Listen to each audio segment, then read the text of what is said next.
Welcome to the Stop Over Drinking and Start Living podcast, where high-achieving, goal-oriented rebel women come to learn how to live a vibrant and fulfilling life without requiring alcohol to get through it.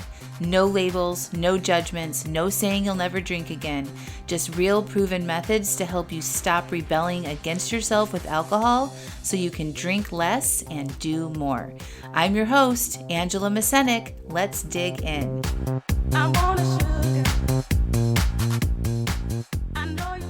Welcome to episode 134, Taking a Break. Hello. Welcome back to the podcast. You guys know that doing the podcast every week is almost my favorite thing that I do. Coaching my clients is probably number one. But recording this podcast, thinking about the podcast, writing it out, exploring ideas, I love it. I love going deep into one topic on the podcast, and I love that it gets shared with the entire world. All over the world, people listen to this podcast. It's amazing.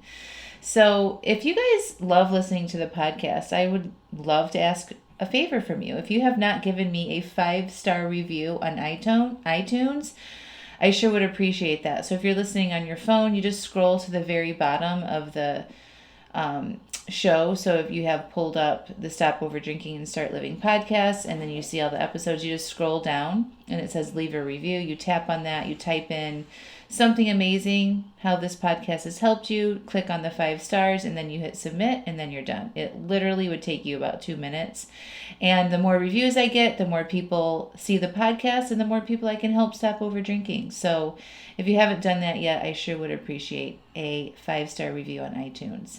But this week I'm talking about taking a break, and it's not about taking a break from alcohol. It's about just taking breaks in our day-to-day so that we can recharge and help ourselves live a healthier life. And I think a lot of people right now, and especially coming out of the pandemic, and we're under a lot of stress, maybe we had job changes, childcare changes, so many changes come on at once, and we were basically in fight or flight mode for a year and a half. And now that we're starting to creep out of that, we are left with some residual stress and anxiety. And if you feel that way, you are not alone. For sure, I have been feeling it. A lot of my clients are feeling it. So I wanted to do an episode on taking a break from working too much and overthinking, and it could be over drinking, whatever it is that you feel like you might want to take a break. So taking a break could also be going on a vacation and incorporating more downtime. So when I look at my year for 2021, we're halfway through, which is wild to me. I cannot believe it. It feels like we were just in January, but we're not. We're halfway through July. I've taken a lot of breaks. I've added downtime into my weeks and into my days. I've incorporated a no meeting Friday policy. So that means no meetings are allowed to be put on my calendar on Friday. And mostly I would be the one that would be violating that. But I've been holding strong this whole year on no meetings on Fridays for myself. I have long breaks in between my coaching calls, and my first 2 vacations ever that I did not work on, I've taken in the first half of this year. And all of this has created the most success in my year, in my business so far. So I've incorporated all of this extra downtime, and I've had the most success in my business year to date. This is like a normal thing that happens when you learn how to do this. When you give yourself a break and you incorporate downtime and you let yourself recharge, you get more creative and you feel less stress, and then you become pretty productive in the amount of time that you're giving yourself to get the things done, and then it just becomes easier. But many high-achieving professionals struggle taking a break and to step away from the work because they're scared that they will lose business or get behind, or it'll be a lot more work when they get back, right? You guys have thoughts like that? Or things will fall apart. But I want to tell you in this podcast is that things are more likely to fall apart if you don't take regular, meaningful breaks or vacations, right? But before I dig into it, I actually did a little research on the impact that we experience in our physical and mental health when we don't take regular breaks or vacation or downtime. So straight from the Mayo Clinic, I've actually linked up all of the articles that I've referenced here in the show notes. If you're interested in reading the full articles, I highly suggest that you do. They are hooked up in the podcast notes. But right from the Mayo Clinic, they've listed common effects of stress. So on your body, you have headaches, muscle tension, chest pain, fatigue, change in sex drive, stomach upset. On your mental health or your mood or your emotions, we have anxiety, restlessness, lack of motivation or focus, feeling overwhelmed, irritability or anger, sadness or depression. And then on your behavior, so the actions that we take, that's what I talk about, right? When we talk about over drinking or overeating, that's behavior that we do, things that we do. They have listed overeating or undereating, angry outbursts, drug or alcohol misuse, tobacco use, social withdrawal, and exercising less often. So this is the category under common effects of stress right on the Mayo Clinic, okay? And then they've also added sleep problems under body issues, okay? So the acts of managing stress, they wrote, if you have stress symptoms, taking steps to manage your stress can have many health benefits. Exploring stress management strategies such as getting regular physical activity, practicing relaxation techniques such as deep breathing, which I'm a huge component of, meditation, yoga, or massage, keeping a sense of humor, spending time with your family and friends, setting aside a time for hobbies such as reading a book or listening to music. And then they go on to talk about aiming to find active ways to manage stress. Okay, so everything that we just discussed and I listed out was an active way to manage your stress. And then they talk about inactive ways to manage stress, such as watching television, surfing the internet, or playing video games. They write, may seem relaxing, but they increase your stress over the long term. And then they write, avoid tobacco use, excessive caffeine and alcohol, and the use of illegal substances, right? So I think this is really on point with what I teach my clients, right? So managing your stress is not keeping yourself busy with mind-numbing activities, such as numbing out on television. That doesn't address the stress, okay? That doesn't give your brain a break. That just distracts your brain from your stress. Just like drinking or overeating distracts your brain from the stress.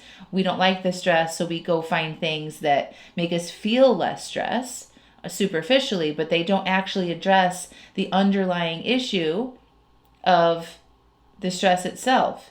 But what they're suggesting here is the regular physical activity, such as exercise, relaxation techniques, such as deep breathing, and I talk about this all the time, such as processing your feelings. Take a deep breath, connecting with yourself through meditation, yoga, right?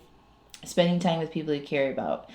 Increasing the activities you actually want to be doing, such as reading books, listening to music, exploring new hobbies, okay? And then I got some stuff from the Cleveland Clinic too. Okay, so the article here, and again, it's linked up in the show notes, but why downtime is essential to brain health is the title of the article. And they wrote, research has found that taking breaks can improve your mood, boost your performance, and increase your ability to concentrate and pay attention.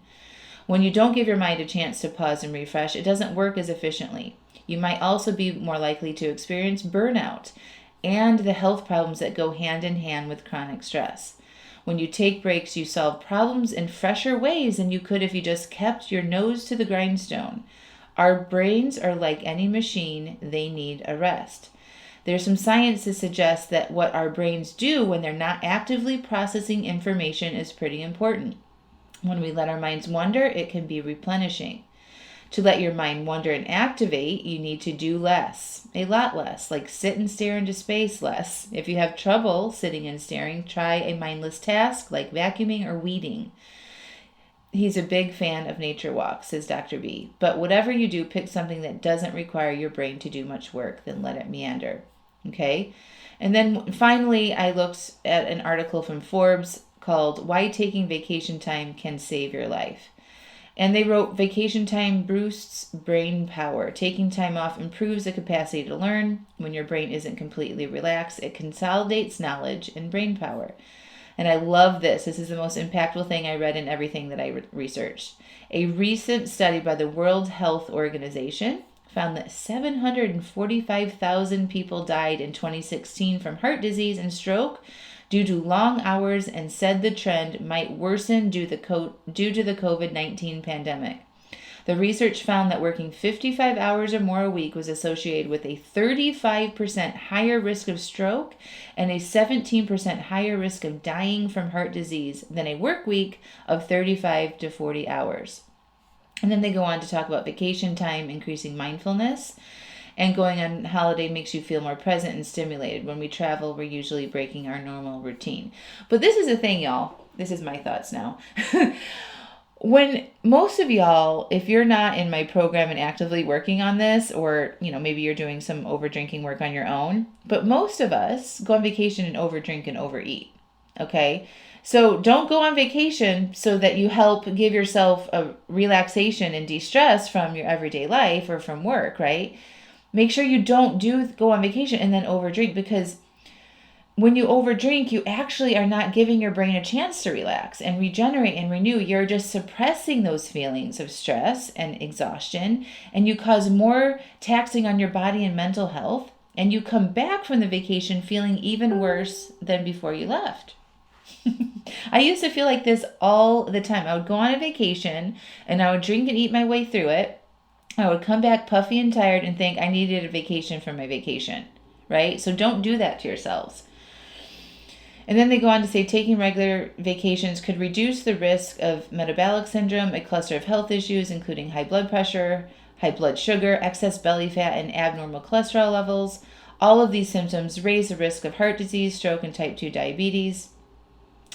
They quoted one study looking at people that vacation more frequently were less likely to meet the criteria for a diagnosis of a metabolic syndrome. Okay.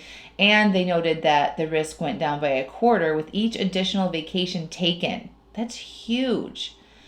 And then one more 9-year study followed more than 12,000 middle-aged men at high risk for heart disease. In the end, those who took more yearly vacations were less likely to die from any cause, including heart attacks and other cardiovascular problems. Okay. So now we have some evidence backed by science that reports the importance of taking breaks for your health. And I want to show you how not taking breaks causes you to drink more. Okay? When you feel overwhelmed and stressed and don't feel like you have time to decompress or to relax, we look to quick fixes like alcohol to help us achieve that relaxation, right? And then we drink and we don't address the stress or take a break or figure out how to reduce it. So not only does your body carry the effects of all this stress and anxiety, now you're pouring alcohol on top of the chemical structure like cortisol, which is our stress hormone. And now your body has to deal with alcohol and processing that out of your system and deal with the chemical structure of the cortisol in your body. And this can cause outward noticeable issues like sleep problems, heart palpitations. You might get sick a lot. You might be angry a lot. You might be super reactive, overly emotional, snappy. You might drink even more and eat more and not exercise. So it just compounds your issues and it feels like shit.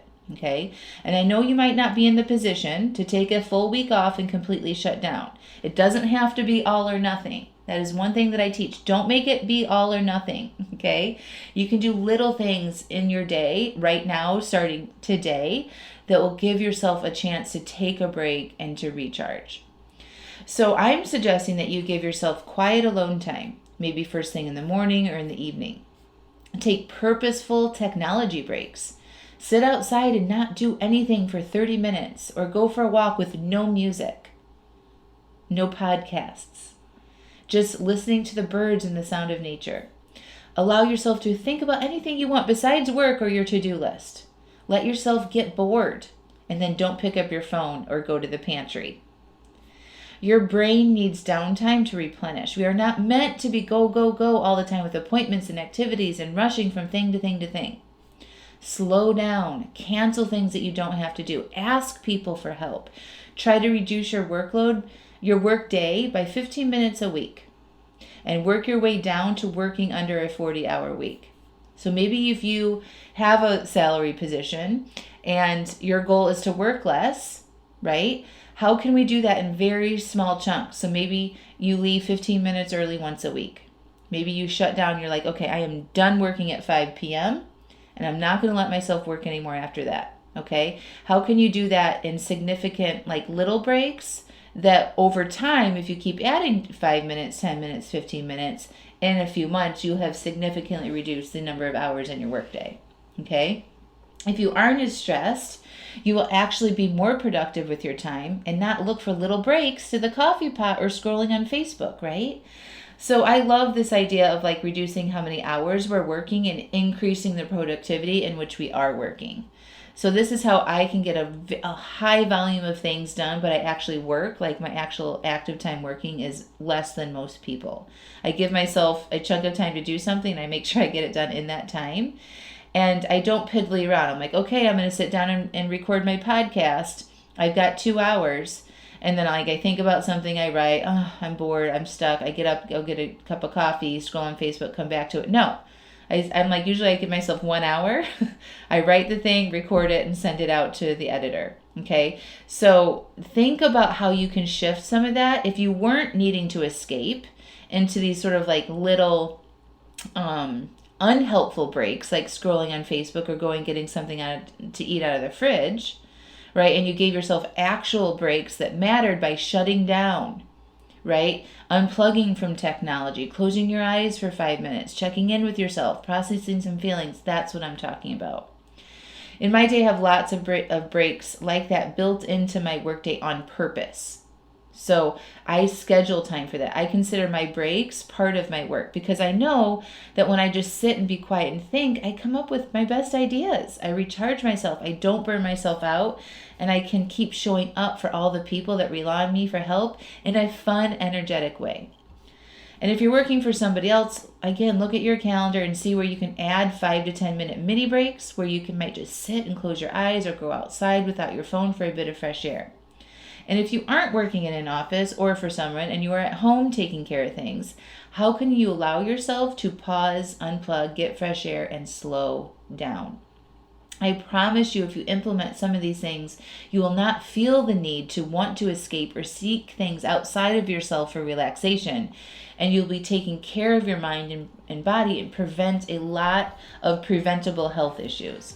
So my friends, as you listen to this, I will be off in the Alaska wilderness, experiencing the grandeur of glaciers, mountains, streams, wildlife, and friends, and I'm filling myself up so that I can come back and be even more inspired to help you stop over drinking and start living. Take a page from my book, y'all, and do this for yourself. You won't regret it. And if you want to join me in my Stop Over Drinking and Start Living program, where I help you and I guide you through all of this, to actually get to the root of why you're over drinking and stop using alcohol as a way to make your life better or to have a relaxation evening, click through to the link, watch the videos, and apply to join me. We'll talk to you soon.